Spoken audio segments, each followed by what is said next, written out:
No matter what you do, does your new car just seem to get old looking really fast and you don't know what to do about it or why it's happening? Well, in this video, I'm going to share with you 7 huge mistakes that most car owners make, and they don't even realize it most of the time. So some of these things on the list might seem a little bit basic and obvious, and some of them might not. So stick with me. If you want to save most of your money when you go to sell your car, pay attention. So number 1, using automatic car washes. Seems obvious to a lot of people, but it still blows my mind how many people still use this. And we're not teaching people enough about the damage that's being done. I know you want a really quick, convenient way to wash your car. However, I don't think you realize the damage that's being done to your car over time.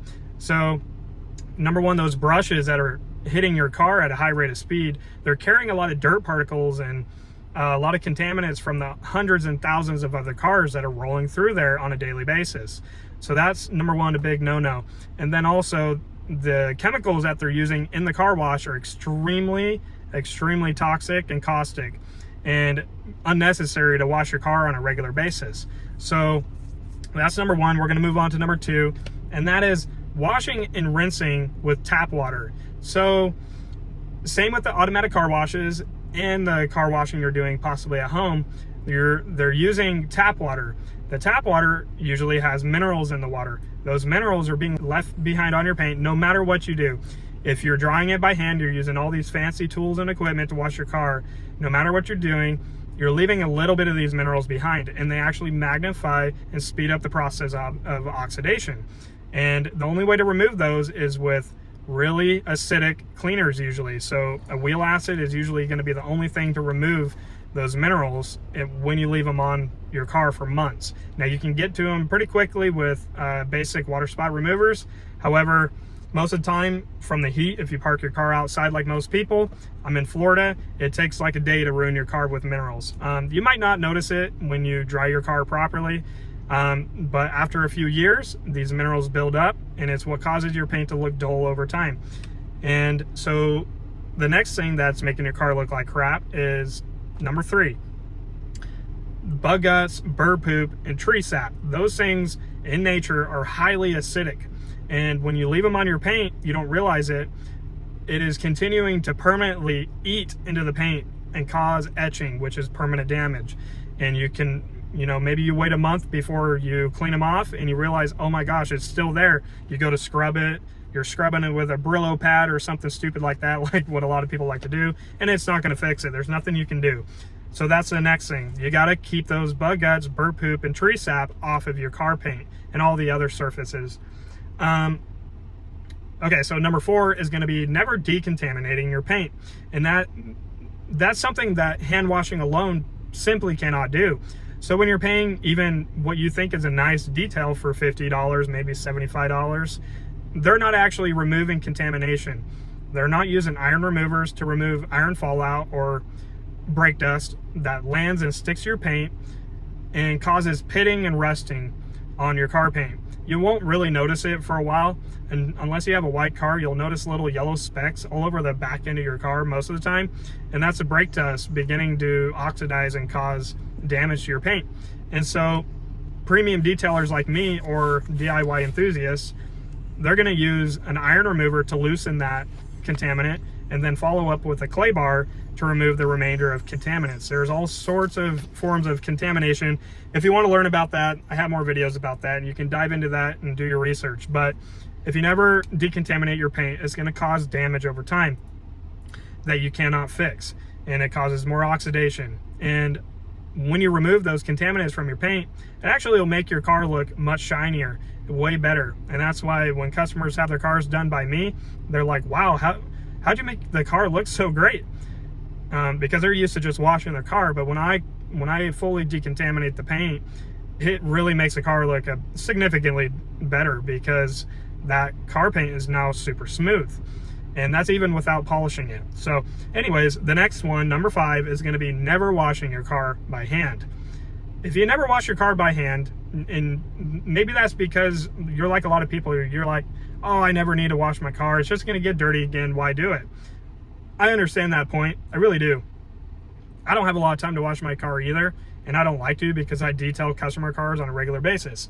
However, if you never do, there's what's called road film that's building up on your car. When you drive your car up and down the highway over and over again, what's happening is it's building a layer of film from all the contamination that's on the car roads. You know, there's oils and all kinds of crap on the car road that's being kicked up and thrown onto your car during rainstorms or whatever, and you leave it on your car and it continues to bake into your car. And the longer you leave it on there, just like the other stuff, it's going to permanently be on there. And the only way you can remove it is by polishing the car, if it can be removed. Sometimes if you leave it on there for years, I've heard people that don't wash their car for years. My mom actually just told me she hasn't washed her car in years. And that's okay, but just understand that you're not gonna be able to remove this road film, and it makes your car look like crap still. And that's usually on the sides of the car, not the tops. The sides is what collects that. So always wash your car by hand. You can even do this monthly. You don't have to do this weekly. You don't have to be obsessive. Just at least monthly and you'll be good to go. Number 6, this is a bad habit. And people do this even when they buy new cars. And I don't understand why, but usually detailers talk them into it so they can get perfect paint. And that's paint correction. If you have paint correction done unnecessarily, you're shaving off that very top layer of clear coat that's on your car. That top layer of clear coat is actually the most protective layer on your car. It has the most UV protection to protect your car from damage and oxidation on your car. So if you remove that top layer through aggressive paint correction to get that perfect looking car that you probably won't ever notice, you won't notice a difference between a polish and a paint correction job, because you don't really even notice what the detailer's noticing, but they get more money through paint correction jobs. It's just unnecessary. So unless a car is really hammered, like really needs it, heavy swirls that looks like crap, save your car and don't do it, especially if it's new. Light polishing at the very most is all you should ever need. And I do agree with light polishing. It barely takes anything off the paint. So the very last thing, this is what most people care about. Number 7, you're not thinking about the resale value of your car until it's too late. We all know what Blue Book is. We know what Kelly Blue Book is. When you go to sell your car, trade it in, you're like, oh, how much can I get my car for? How much can I sell my car for? And you'll notice that the difference between excellent and fair Blue Book value, we're talking about thousands of dollars, especially if you have a car that's potentially worth $30,000. That car is potentially worth only $20,000 if your clear coat and your paint look like crap. Nobody wants to buy a car that has peeling paint that looks like crap. So that's the unfortunate truth. When you go to sell it, you're going to realize, ah, man, my car looks like crap and I'm not going to be able to sell it for very much. And so you have to settle for selling it for more on the fair side of the value. But you don't have to do that. If you follow this list that I'm talking about here, you will save yourself a lot of money and headache, and your car can just look like new for a long period of time. I have a 2004 Toyota Sienna and a 2012 Honda Civic that have no clear coat failure, no signs of it, no oxidation, and they sit outside in this Florida heat for a long period of time, and I have no issues. I don't do anything crazy. I actually don't wash my cars for sometimes a month or even 2, but I don't use regular tap water.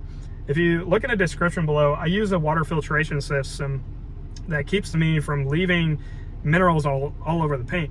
But if I do see bird poop or any other things like that on my paint, every now and then I try to get to it really quickly and remove it. And I also decontaminate my paint every 6 to 12 months, or sometimes sooner, it just depends. And that's how I make my 20-plus-year-old car look like new still. And you can do the same thing, and you can feel like you're still driving a newer car and make your car just last so much longer. So anyways, I'm Alan with Highlands Auto Detailing. I appreciate you watching the video. If you learned anything, if you enjoyed it, hit the thumbs up, share it with a friend, share it with a family member that could benefit, and make sure you subscribe below. Ask me any questions. I'm here to help if you need it, and have a great day.